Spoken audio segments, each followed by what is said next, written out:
नमस्कार मित्रांनो आज आपण आलोय चिरनेर या गावी। चिरनेर गावातलं हे अक्कादेवी डॅम आहे आणि ते तुम्हाला दाखवतोय।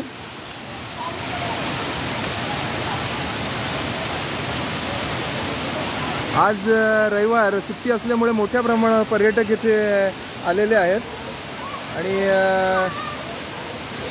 सह्याद्रीच्या कुशीत वसलेलं हे सुंदर असं डॅम।